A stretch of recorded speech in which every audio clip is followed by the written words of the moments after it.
I'd like to welcome the new attendees. People have just jumped onto the call for our webinar.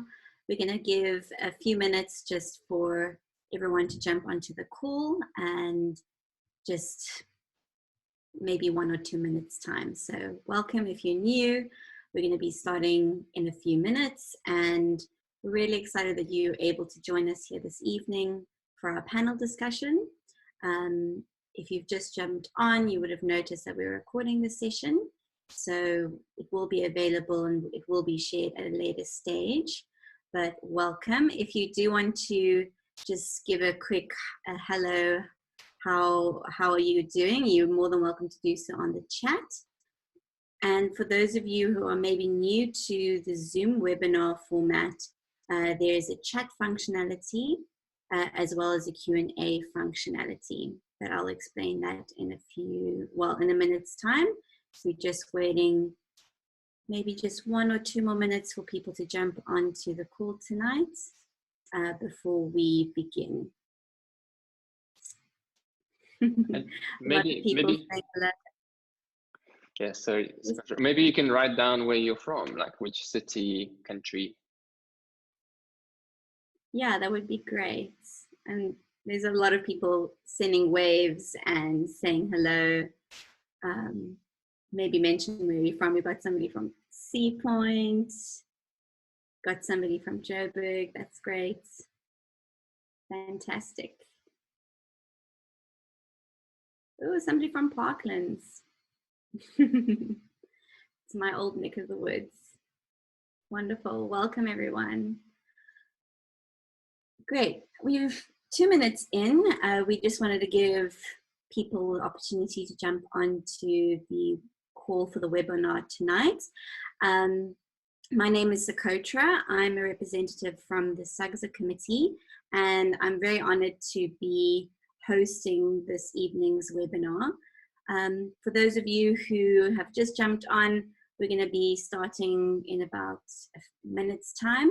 If you want to say hello and shout out where you are from, you're more than welcome to do so on the group chat. And I think we're about ready to start. This webinar is really about all the uncertainty that has arisen. And I'm sure we can all agree that we're living in very strange and uncertain times. The way that we were working perhaps a week ago is definitely not the way that we're working today. And in amongst working in a new way and dealing with all of this anxiety, how do we respond to that change? How do we respond to working remotely in these uncertain times? So the purpose of tonight's webinar, or the theme rather, is about surviving uncertainty.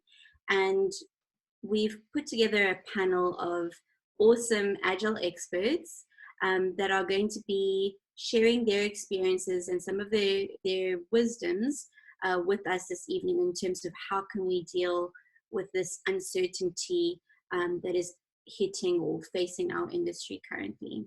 So just a few housekeeping things to make mention of. There is a Q&A function on the webinar. So if you'd like to pose any questions to our panelists this evening, please make use of the Q&A function. We do have some time at the end of the webinar to ask some of the questions. We might not be able to get to all of them, but we'll just see how it goes.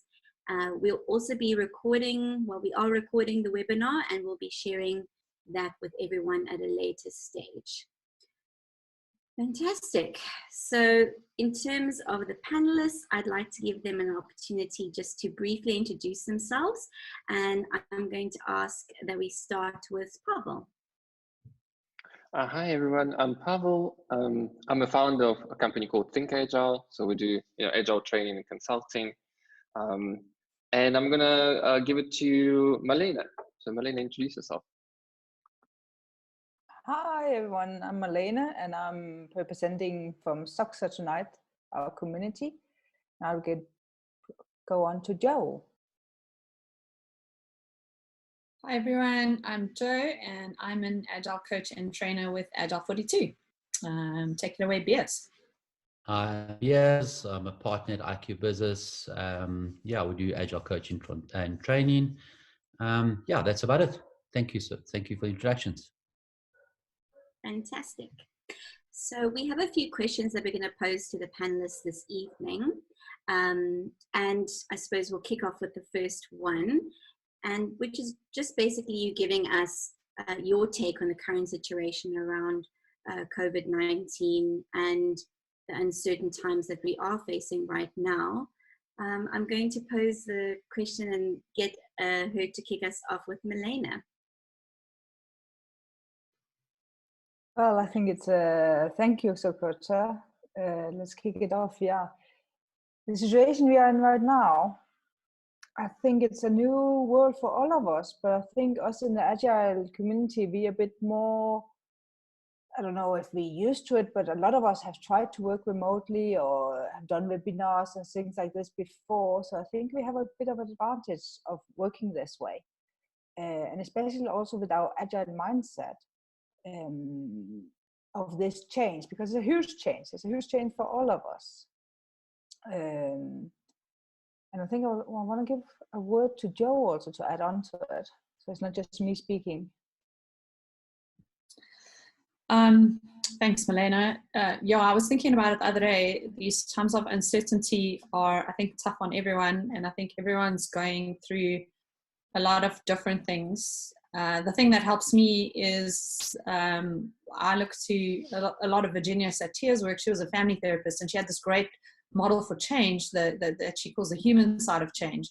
And one of the things about the model is that we can be going along in our current status quo, and some foreign element is injected, and what happens when that foreign element is injected is that we end up in chaos. Our human systems can end up in chaos, and chaos is like an uncomfortable place to be, right? So I think that's where a lot of people are finding themselves at the moment, is in this place of uncertainty. I know personally I've had feelings of incompetence, of should I say, of anxiety, of fear, and then I've also had these amazing feelings of being supported and being hopeful and being excited about what's out there.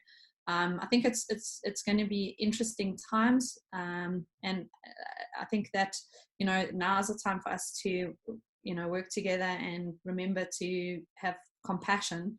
And as Agilists, we've got Agile in our blood, so we're change is less of a scary thing for us, I think, which is cool. I think Pavel wanted to add something. Go, Pavel. Yeah. So, and I was, I think the first step for everyone is to, sense make and make sense of what's going on right now, and how is it different to all the other situations we experienced in the past. So how is it different to other types of crisis, and so how is it?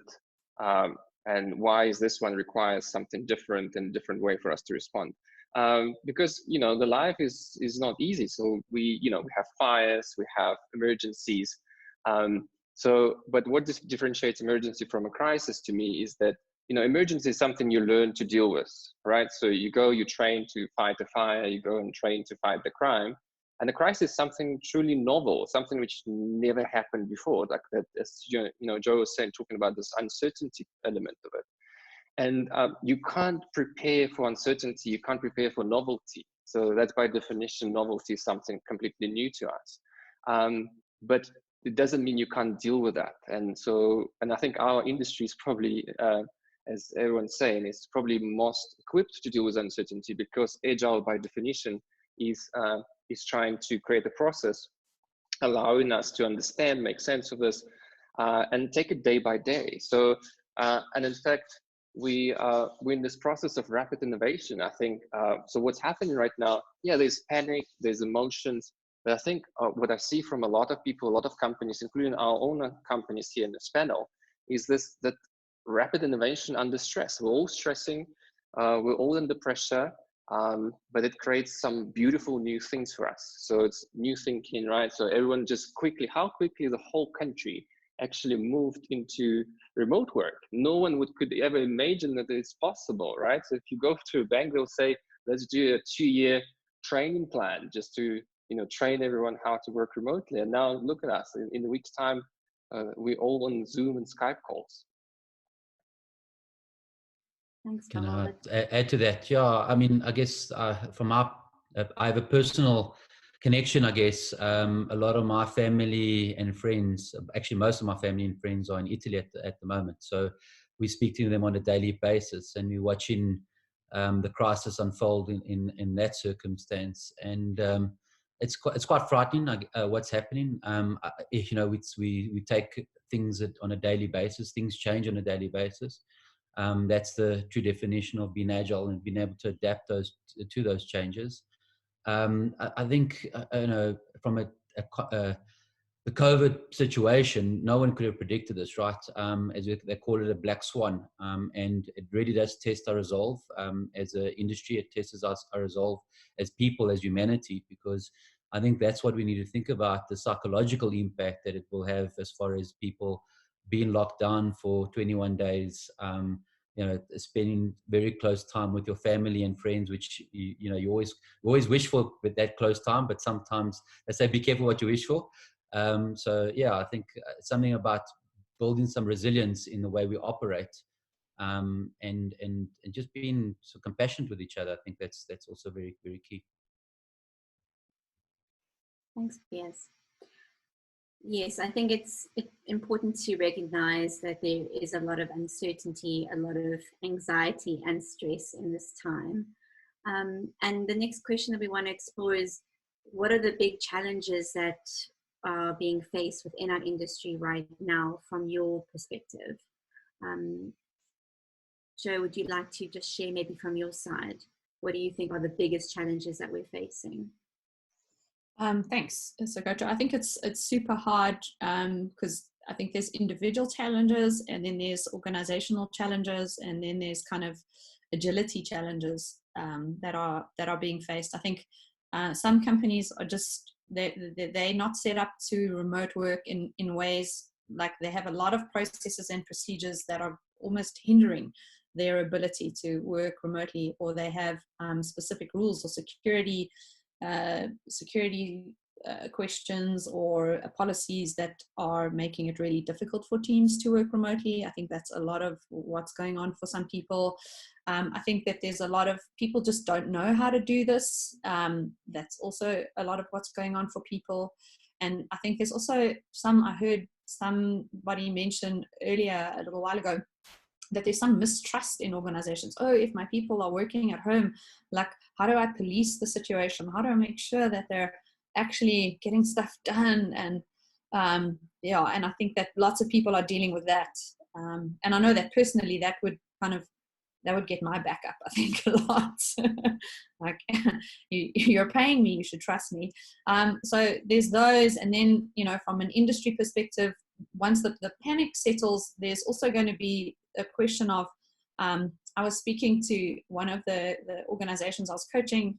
We were doing a little bit of a remote session, and one of the Scrum Masters says, oh no, they've got all these deliverables that are still due, you know, same deliverables. And I was just thinking to myself, but why are the product owners not reassessing what is important right now? Because the products you were going to deliver a couple of months ago are probably not going to be relevant. And if you've got a long pipeline and a long backlog, then you really, really need to go have a look and reassess that, because markets are going to be significantly different when on the other side of this. And the thing is, we don't know what they're exactly going to look like, but they're definitely not going to look the same. And what people did have money for or were willing to spend money on is also going to be different. So, you know, for the product owners out there, like, now's a good time to reassess and reimagine, like, what are the products that we're building. But yeah, all of those things I think are what's kind of going on for people. I'm going to go to Biase this time, and then we'll. Actually, I think we've got Malene and Pavel. Malene and then Pavel. Cool. I'll follow in line, or should I go next? So I'll just go. How's that? So yeah, I think it's definitely from our organization point of view, it's challenged our business model. So I think the first line of the Agile Manifesto says individuals and interactions over processes and tools. guess what? Maybe they need to revisit a little bit of that Agile manifesto at the moment. We know that it's enabled, right? The tools enable what the conversations are. So that shouldn't stop us. But it really is challenging our business model, because we do a lot of coaching and training. A lot of it is in person. We've always said that in-person training is a lot better because there's a much richer experience for individuals. So we've had to change the way we do things because guess what? We can't. And it will change going forward. I think what I'm thinking right now is that a lot of organizations are really thinking about cutting costs. I spoke with some of my fellow panelists and saying the reality is that how many organizations are going to start still invest in learning and coaching and transformative work at the moment? They're going to look at the bare essentials. They're going to look at the key things that need to keep the lights on at the moment. And transformation work will probably pause for a while.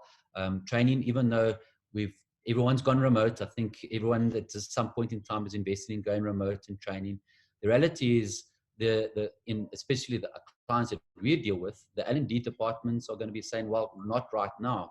And we don't even know for the foreseeable future how long that will be, But what it will do for us as an organization, and I'm sure with everybody else, would mean that you've got another value proposition that you can actually extend your market. Because guess what? Now, all of a sudden, you don't have to just train in South Africa in person because that might be your constraint. You can extend your value proposition outside of the borders. So I think that's the hard thing. I think post this, we don't know how long this is going to last, but we know that it's going to take our economy in South Africa. I think they launched $2 trillion, I think, in packages in the US. We don't have that kind of money. So our economy is going to be struggling for a very long time. We already had a very, let's just say, sensitive economy at this point in time. And now added this in the mix, it's going to take some time to recover. We'll talk about a little bit later on how we think we can overcome those challenges, but I think something to think about. Thanks, guys. I think because you're spot on, but I also think, can they afford not to use us for the transition, because they're kind of forced into it now. So I see it also more as a big opportunity in our area, saying now they're forced working remote. Can we help them with that? Can we support them to make it more easy for them? And then the big concern I have, and Joe, you touched a bit on it, is this thing about how is people productive when they're remote? Like, we have so many managers out there that still have this old school mindset of saying you come at work at 9 and work until 5.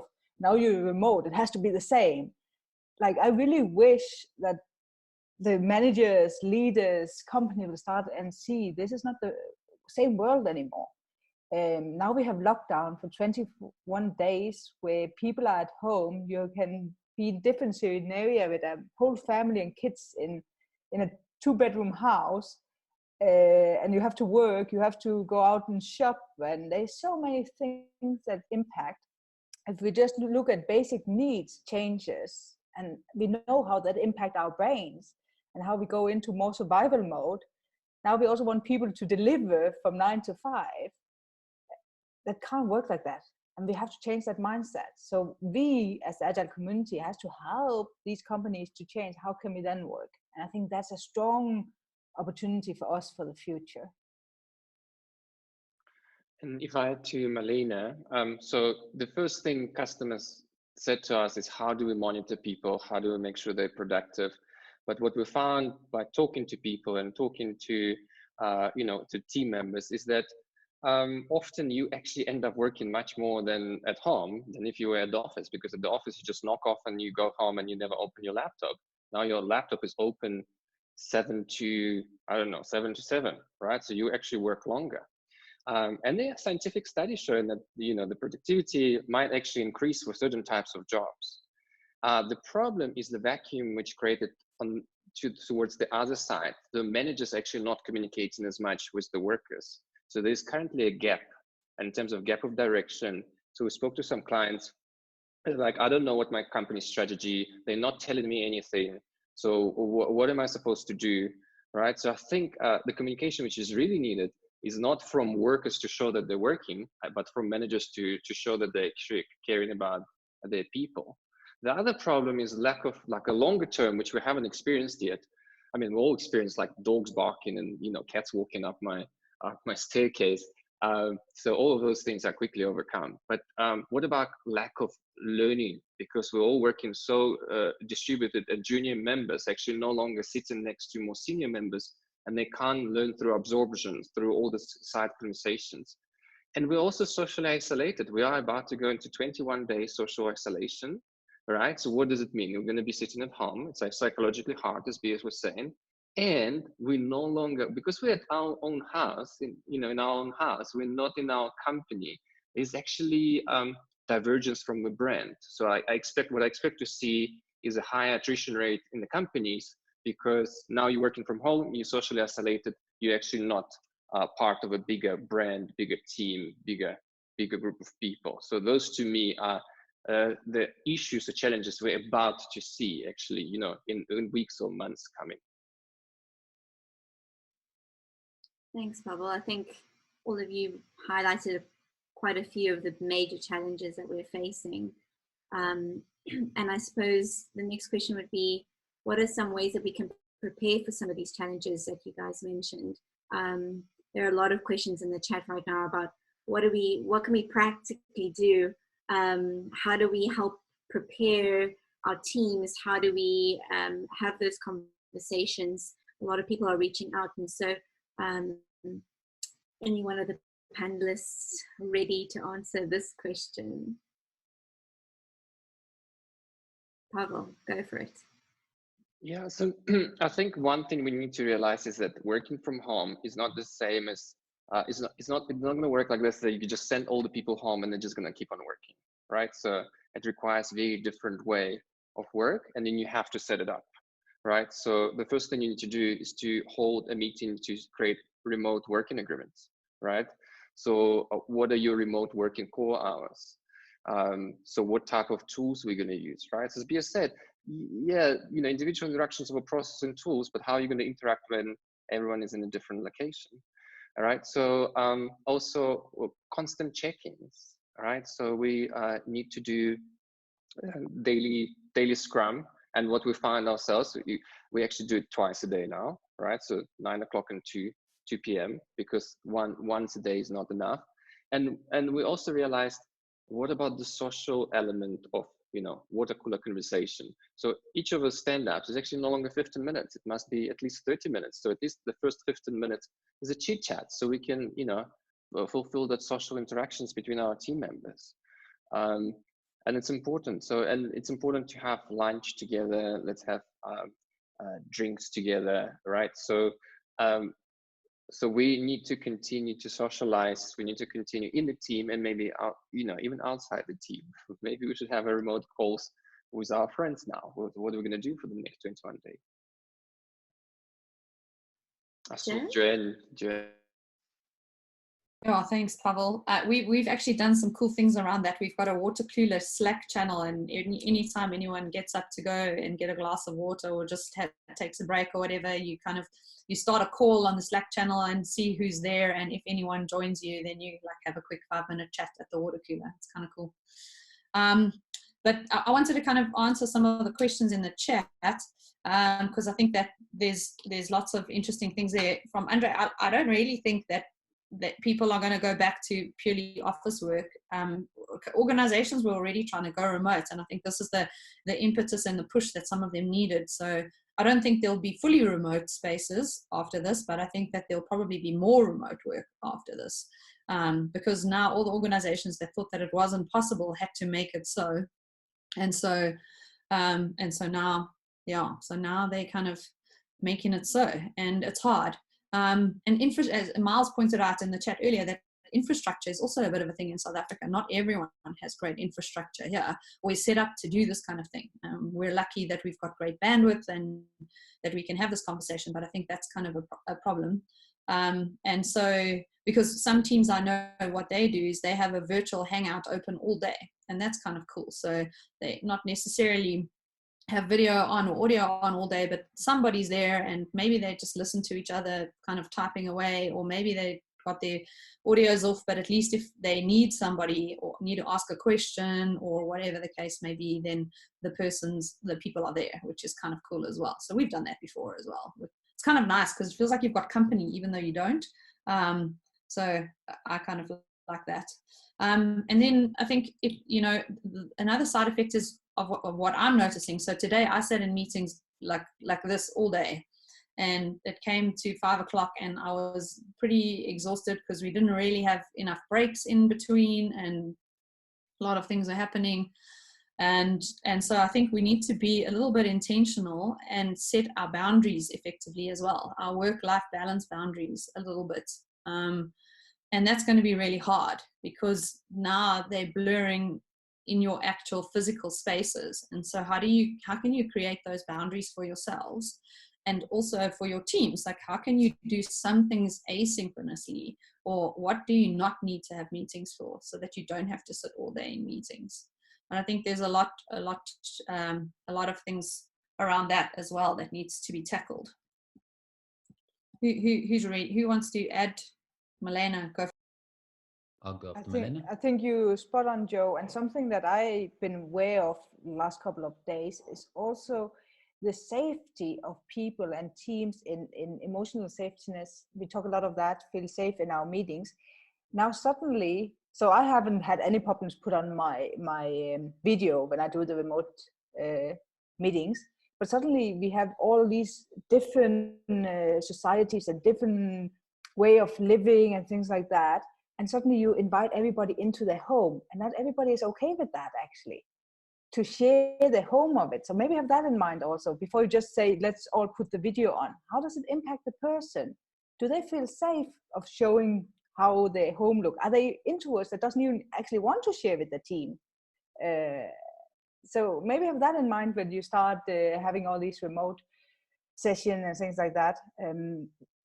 Zoom is brilliant, then you can put a nice background if you want to hide, but awareness of it and awareness of looking after your team in a more softer way. Also, Joe, you were spot on when you said this, we have to find the work-life balance with private life. And right now with the lockdown, those two is merged so deeply into each other because the kids cannot go to daycare, you have everybody home, so how do we handle that? So I know when I coach my Scrum Masters these days, I have a deep focus of saying, look after your people and delivery will come. But the needs to be fulfilled first, and then they will deliver. So have focus on that. I'm going to poke you on that. Sorry, Biase, before you continue. What are some ways that you are taking care of, what does that look like, taking care of the people or the teams? One of the things I said specific to my team is ask your team what they need. Ask them actually how they are, not just have you delivered. Ask some of those personal questions. Ask them if they're comfortable, maybe even sharing. Are they comfortable? Before you just share things, maybe share your environment. Ask them, are they comfortable by sharing? That can be done one-on-one also before you even do it. Something else was saying, talk with each other openly when you're actually available. Like these days, maybe somebody wants to go out shop in the middle of the day. Allow that. Like I'm again back to this 9 to 5 because so many is so hooked on these hours. But how can we allow for different way of working? Start having these conversations. But I think it's important that we take the conversations so it doesn't become forced or anything. So talk with the people. Talk about their feelings. Yeah, I mean, I guess just very to add to that, I mean, our core value is what we call care, care for our people. And most of our conversations, I must admit, a couple of experience, or my experience has been as follows. I'll be more productive. If I'm at the office, I get distracted more by people. So from a personal point of view, I actually am more productive. My family is happier with me because actually I stopped working and I'm not working so much at night. It's weird because obviously if you get distracted throughout the day, then you don't get to what you need to. So I've actually had better boundaries for in my personal opinion. But you know, a lot of our conversations, we start off and we just ask each other like how we doing, you know, how we feeling, how we doing, just to create the connection and spend time, as Pavel said, you know, if it's not 30 minutes or 50 minutes is not enough for a stand-up now. Get some time just to connect. And I must admit, even the nature of the work that we do, even though we're a team, we're also working on different clients and different environments. So this has actually created a better connection for me and my team, to be honest. I feel much more connected with them. We've built much more collaborative ways and much more focus. So obviously, you that you've got around whiteboards and Trellos and all that kind of stuff to ensure that there's focus in what you need to deliver. But I think there's some pros in this work from home. But the boundaries are very, very important. Set those boundaries for yourself and with your family as well.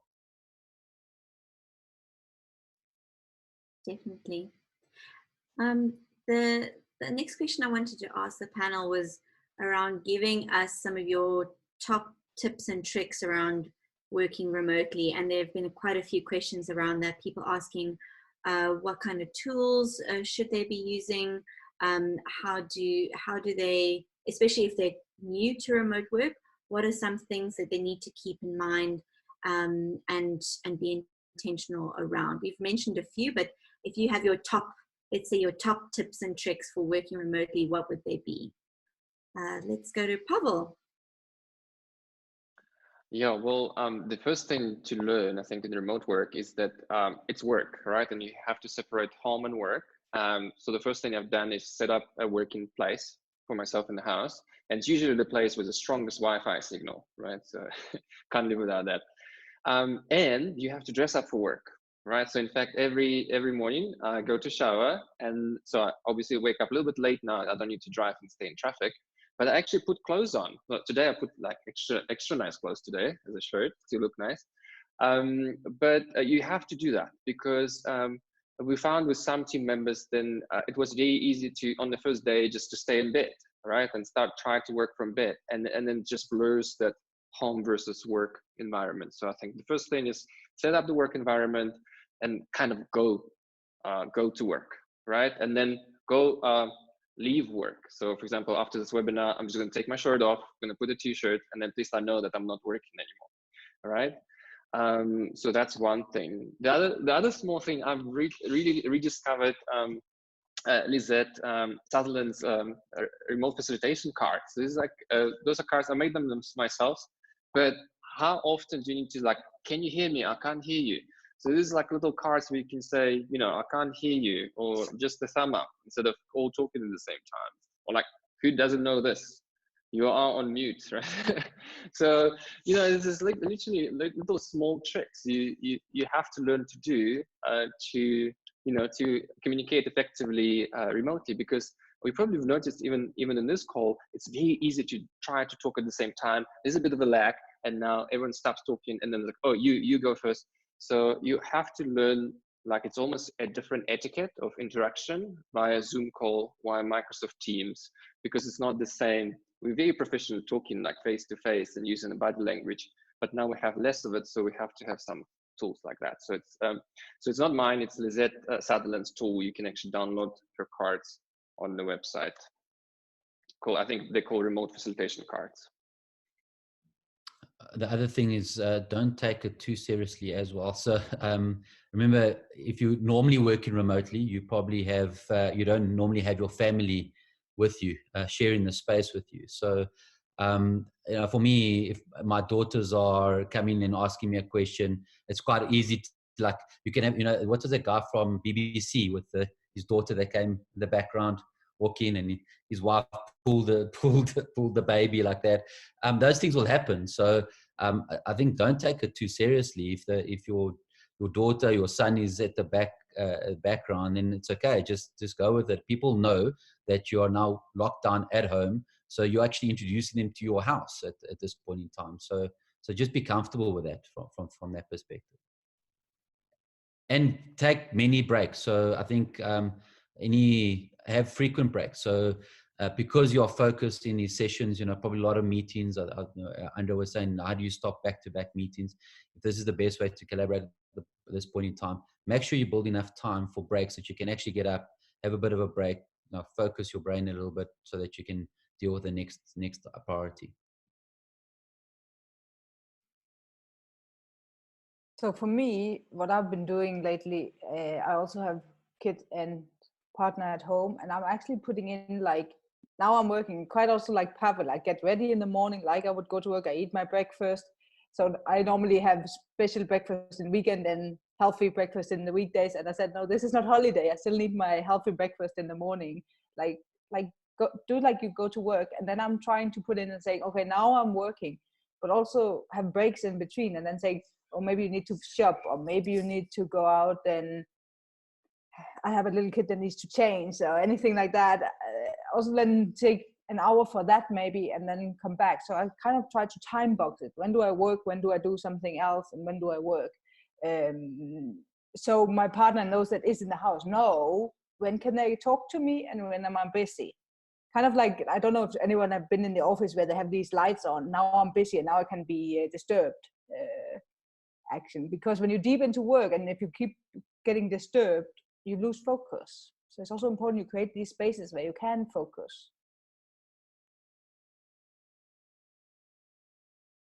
Yeah, and from a team's perspective, I think like lots of companies think that now all of a sudden they're just going to ship everything to remote work and it's going to be exactly the same, and it isn't.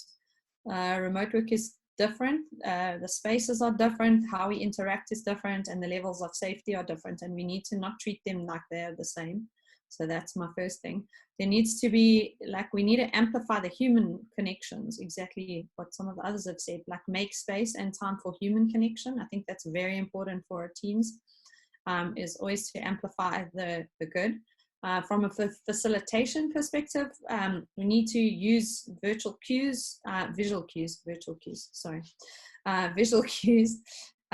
all virtualed out.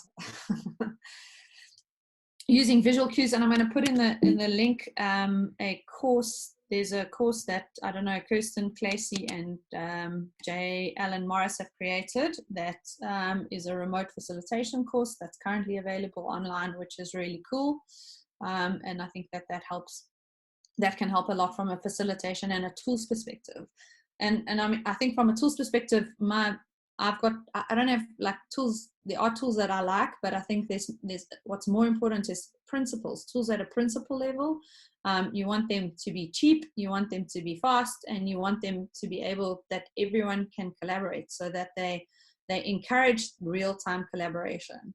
And there's like a couple, like Google Slides can do it, Microsoft Online PowerPoint you can do it, Google Docs, any of the other docs you can do it. I found something the other day that was just a whiteboard app, and all I did was Google like whiteboard, and this like really simple, straightforward whiteboard came up.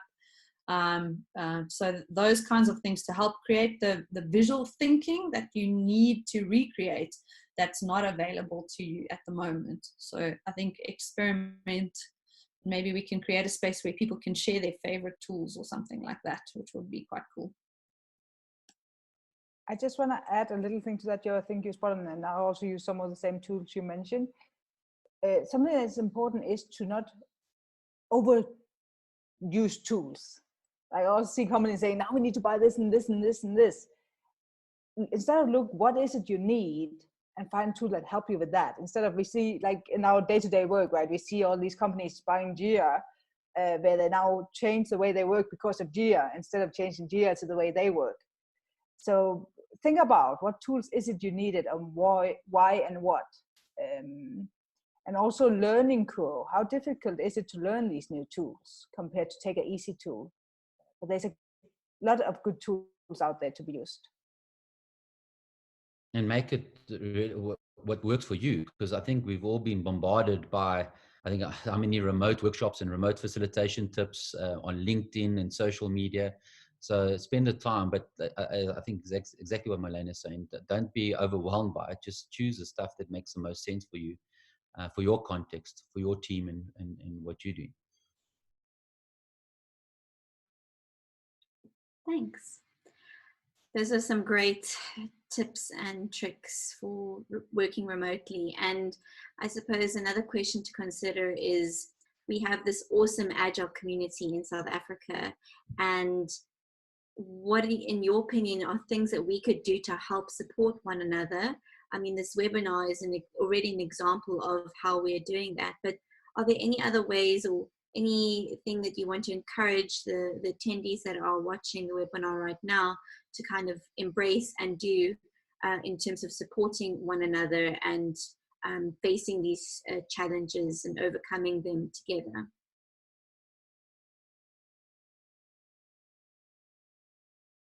I'm not sure. I saw so quite interesting. I attended virtually. I attended the New York Business Agility Conference. I actually cancelled on the Monday, which my flight was out on the Monday night. So, but they very quickly adapted to running a virtual conference, which was very good. But what they've done now is created a job portal, because obviously I think what people are going to be doing, potentially losing their jobs, even in our industry, because right now transformation work might be stopping, training, etc. So maybe that's something that we can do as a community to create some kind of a lockdown job portal in which we can connect people that are looking for short-term engagements, and help people in this point in time.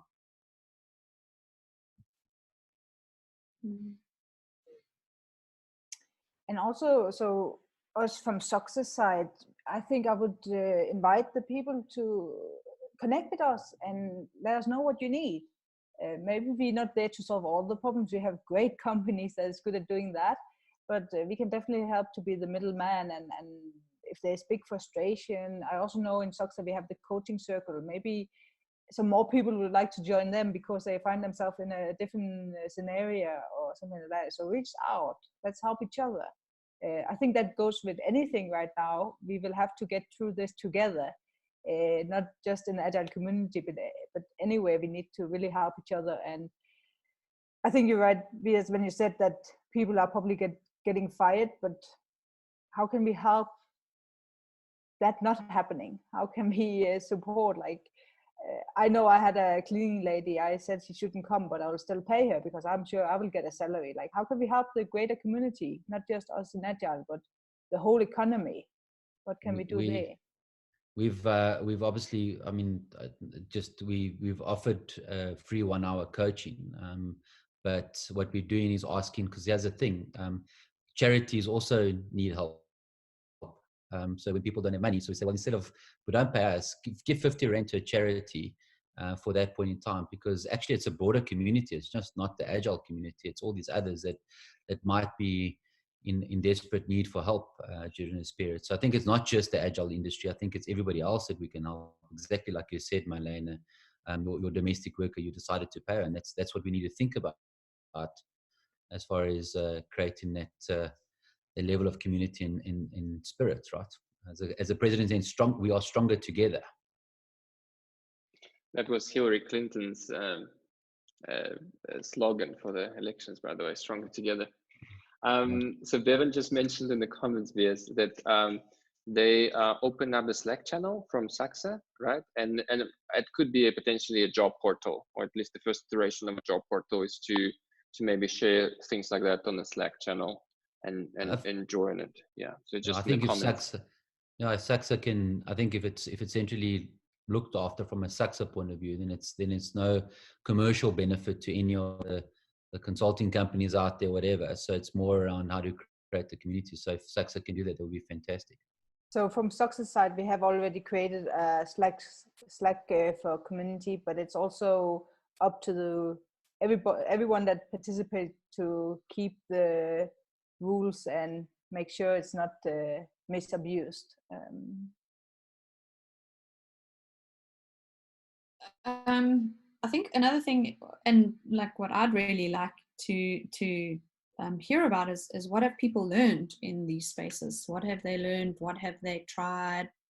What have they discovered? Maybe because I think in these novel times, there's going to be a lot of learning that comes out, and if we don't take the time to capture it, we might miss it.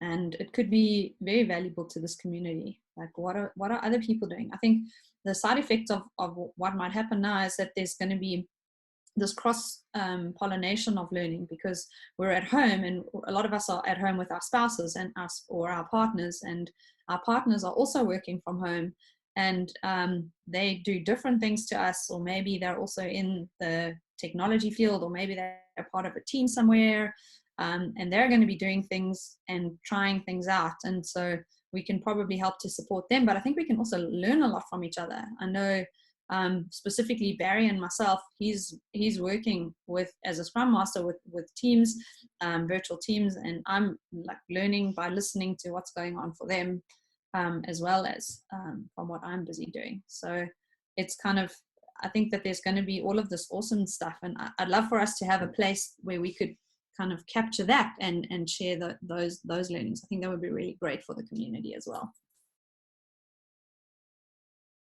We can definitely use the SUGSA channels for that. I think it's a great idea, Joe. Let's definitely do that. So Joe was saying that there's some opportunities. I just wrote a quote yesterday, and it was great. So I'm going to share it with you.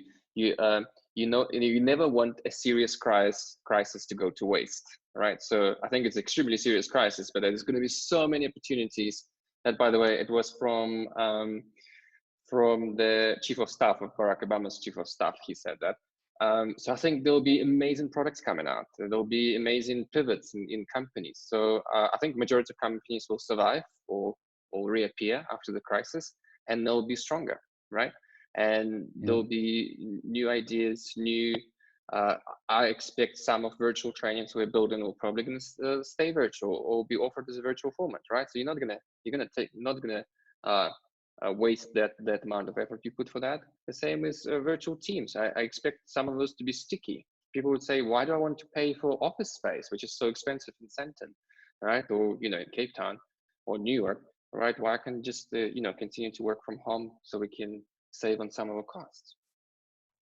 Pavel, to add on the never waste a good crisis thing, again at the conference, his name was Angel, I can't remember his surname, but what they do is actually, they create crises. So they actually do scenarios where, I don't know if they would ever thought of COVID, but what they're saying is create your own crisis.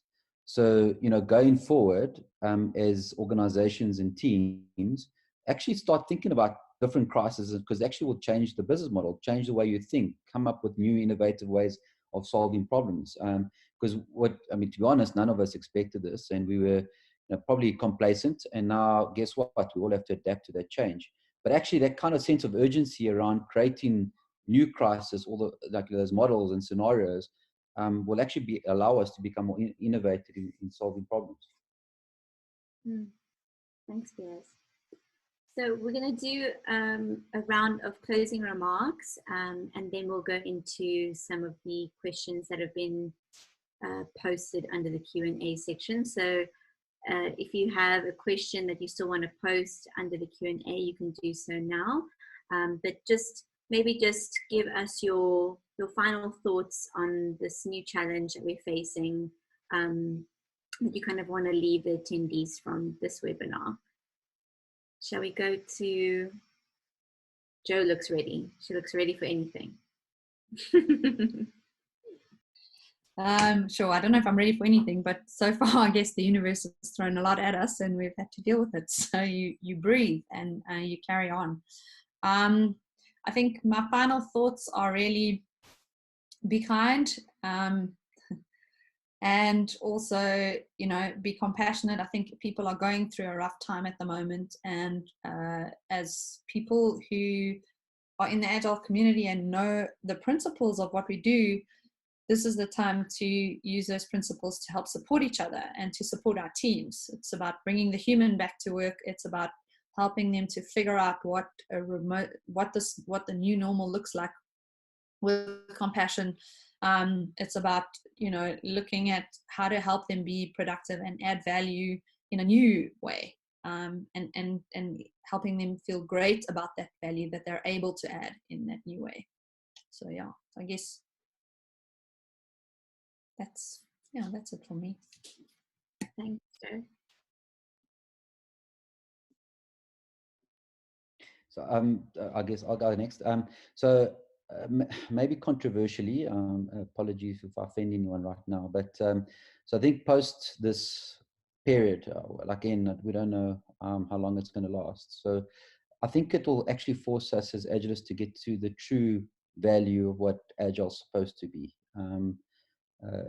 making software safe for software developers, focusing on accelerating value delivery. Because what will happen is organizations will go through cost optimization, that we know, even post this thing, right? So they're going to be focusing on prioritizing the work. So how do we help with sort of lean portfolio management? How do we help with thinking differently, and focusing on the actual delivery side of things? Because, sometimes the Agile community, so you might throw me off the panel now, becomes too fluffy. And right now we have to go to the essence of what we're trying to achieve, and which is about improving speed of delivery and value delivery and quality. So it's going back to the roots. Around motivated people, I think we have to remember that. There's something we need to deliver, but we also have to find the motivated people to do it. So focus on that, and also how do we then keep them motivated? And I think I saw some questions in the chat. What does a Scrum Master or Agile coach do? Well, you have to focus on that. How can we keep the team engaged? How can we keep them motivated? And I think you were very spot on, Biase, when you said this thing about to the core Agile thing. Maybe now the team will start to see the value of a stand-up, because they have to check in with each other to be able to do it. Now they're not sitting next to each other. So we maybe come down to some core Agile values and the Scrum framework. I think that could benefit us all. And for me, I think this crisis put a spotlight onto our leadership, right? So, and we've seen examples of great leadership and examples of bad one, right? And that's what's going to separate companies which survive versus companies which are not going to last. And I think when it comes to leadership, it's a concept of like emotional contagion. You can't be in panic. You can panic, but you can't show it, right? So you can't be crying. You have to provide that emotional support and vision, right? So I think what's required from all of us now, and everyone even in this webinar, is to be great leaders to our teams. If you're a Scrum Master, Agile coach, head of department, doesn't matter, right? So people are relying on your leadership style, people are relying on you to support them through this tough period, and that's what's going to separate the teams which fail from a team which succeed. Phenomenal. And I believe we have a special guest on the webinar this evening. She was unfortunately unable to join us tonight. It's Antoinette Coetzee from Just Plain Agile, but she did go out of the way to record a special message for us that we're going to be sharing in this webinar. So Pavel, if you can show the video, and let's hear what Antoinette has to say. Okay, so that's going to be a tricky technical challenge, so bear with me. No worries at all. Pavel can share the tip on how to do that later. Okay. Hi. Just let me know if you can hear Antoinette. This is a sign of the times. You can hear, but you can't see, right? Because I forgot one step. Okay. Can you hear and see her now? We can see her, but not hear her. Not hear her. Okay. Okay. Well, as we've played it, it's going through my. This is a sign of the times. I would have loved to be with you. I'm teaching a class that last week I wouldn't have been involved in. Sorry guys. Oh, it always happens. To move the class time so that they could be done by the time their president, look, no smirk, their president gives the daily address on TV. So that's the time that we live in. It's been really frightening in some ways. I was in New York at the Business Agility Conference not even 2 weeks ago. And that's when the reality hit me of the impact that this virus has on us as human beings. So I'm back at home, I'm back in Cape Town, I am in self-quarantine, I have to go get tested, but so far I don't show any symptoms, so far so good. I will go get tested though. So I have had a lot of time to reflect on this, and what really comes up for me is that we are uniquely qualified as a community. We're uniquely qualified to deal with situations like this. I mean, this is VUCA in the extreme. We don't know what's going to happen next week, next month. I mean, forget about 3 or 6 months from now. So it's a real opportunity. We have a real opportunity for us to share what makes us more comfortable with this, with others. We as an Agile community, we understand inspect and adapt. We understand sense and respond. I know I'm not the only one. My colleagues with you have all overnight turned their courses into virtual courses as a reaction to what's going on in the world. So what I feel is that this is a real gift. This time is a real gift for us. It's like a huge Earth retrospective. It's great that the retrospective day is on the 27th, because it's a huge time for us to think about how are we living our lives, how are we doing business, and what could we do differently. So I would invite you to reflect on that for yourself.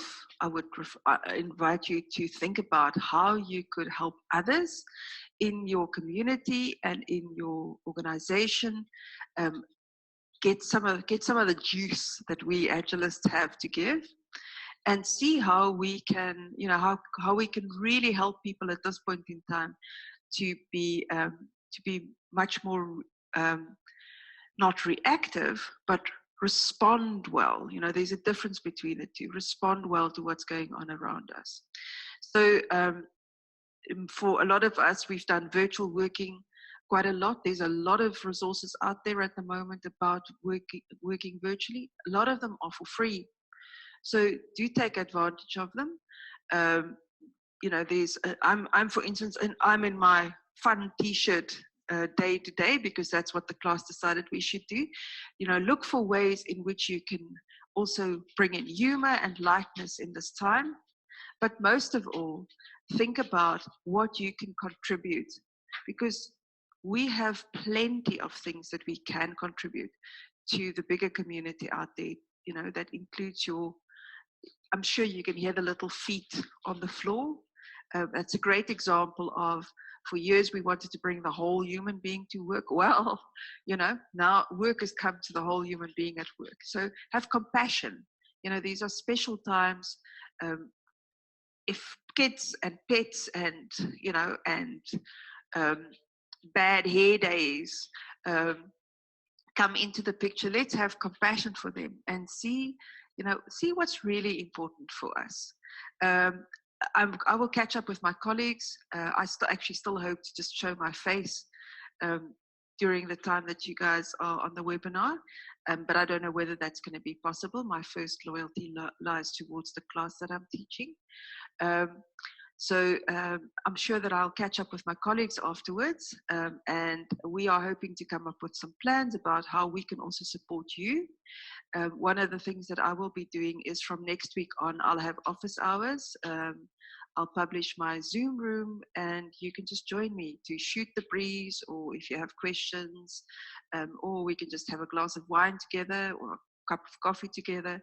So and I will find out from my colleagues what we are going to be doing as a collective to support and help one another and everybody that's on this call and in the bigger South African and global community during this time. Be careful, don't be fearful. We'll get through this too. Thank you. What an amazing way to end up the webinar. We have answered quite a few of the questions that have been posed in the Q&A. Thank you, Joe and Malene, for responding to a couple of those questions. And we did manage to get through the majority of the questions that people had just throughout the call itself. So I just want to say a very, very big thank you to our wonderful panelists that were brave enough to join us on the panel tonight and share their thoughts and their experiences with us. And thank you for all the attendees who decided to join us tonight and learn a little bit more. We hope that you found it helpful, that you've gotten something to take away from this session. And I think it's really phenomenal that we've, as a community, decided on a couple of ways that we're going to help support one another during this difficult time and try to survive this uncertainty together. I think it's phenomenal. So thank you, and stay safe, be well, don't panic.